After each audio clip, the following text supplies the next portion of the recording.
এদিকে পার্বত্য খাগড়াছড়ি ও রাঙামাটির অস্থিরতার প্রভাব পড়েছে বন্দর নগরী চট্টগ্রামে। আরো জানাতে এই মুহূর্তে সেখান থেকে যুক্ত হচ্ছেন সহকর্মী AKM নাজিম। নাজিম, কোন কোন খাতে প্রভাব পড়েছে বিস্তারিত জানাবেন। পার্বত্য এলাকায় হঠাৎ করে যে উত্তপ্ত হয়ে পড়েছে, সেই উত্তপ্ত হওয়ার কারণে চট্টগ্রামে যারা মানুষ বসবাস করেন তাদের মধ্যে আসলে উদ্বিগ্ন কাজ করছে। কারণ গতকালকে থেকে আমরা যেটি জেনেছি, খাগড়াছড়ি যে ঘটনাটি ঘটেছে সে ঘটনার পরপর রাঙ্গামাটিতেও সেই আগুন ছড়িয়ে পড়ে। তারপর আসলে চট্টগ্রামে যারা পাহাড়ি আছে এবং যারা বাঙালিরা বসবাস করেন চট্টগ্রামে, যাদের বাড়ি খাগড়াছড়ি, রাঙ্গামাটি, বান্দরবান এলাকায়, তারা সবাই আসলে উদ্বিগ্ন হয়ে পড়ছেন। কারণ তাদের পরিবার পরিজনের যারা সদস্য রয়েছেন তারা পাহাড়ে বসবাস করছেন।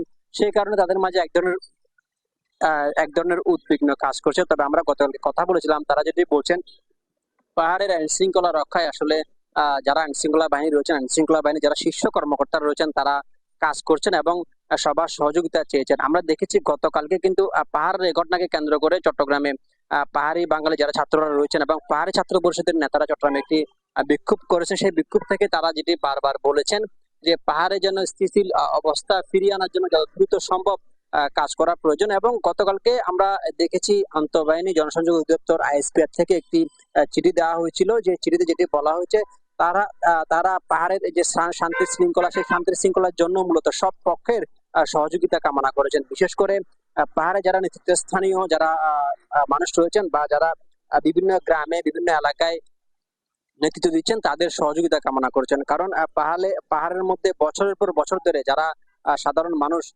বসবাস করছেন মিলেমিশে, সব ধর্ম বর্ণ জাতি মিলে, তাদের একটি সহাবস্থান নিশ্চিত করার জন্য এবং তাদের মধ্যে যে আন্তরিক সহযোগিতা সেটা নিশ্চিত করার জন্য ISPR এর পক্ষ থেকে সহযোগিতা কামনা করা হয়েছে।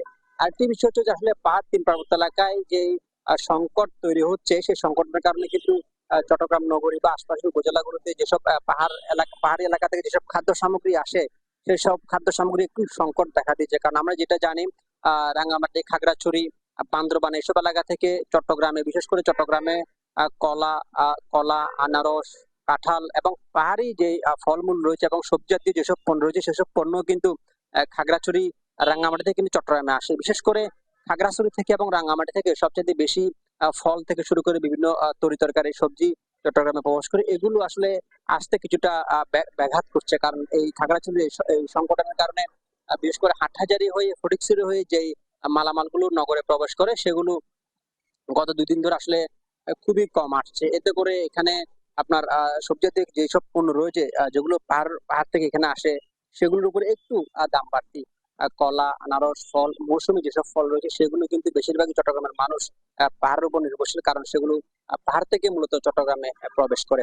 আরেকটি বিষয় আরেকটি বিষয় জানিয়ে রাখি, আজ আমরা যেটি জেনেছি, চট্টগ্রাম আইনজীবী সমিতি অডিটোরিয়াম হলে একটি সভা হওয়ার কথা রয়েছে পার্বত্য পরিষদের উদ্যোগে। সেই উদ্যোগে তারা চাচ্ছেন আসলে পাহাড়ের ধর্ম বর্ণ নির্বিশেষে যেসব শ্রেণী পেশার মানুষ বসবাস করেন, তারা যেন সহাবস্থানে থাকতে পারেন, সেটি তারা চেষ্টা করছেন। কিন্তু আমরা যেটি লক্ষ্য করেছি, গত 2 দিন ধরে পাহাড়ের ঘটনাকে কেন্দ্র করে সামাজিক যোগাযোগ মাধ্যমে কিছু ধরনের উদ্ভট কথাবার্তা লক্ষ্য করা যাচ্ছে।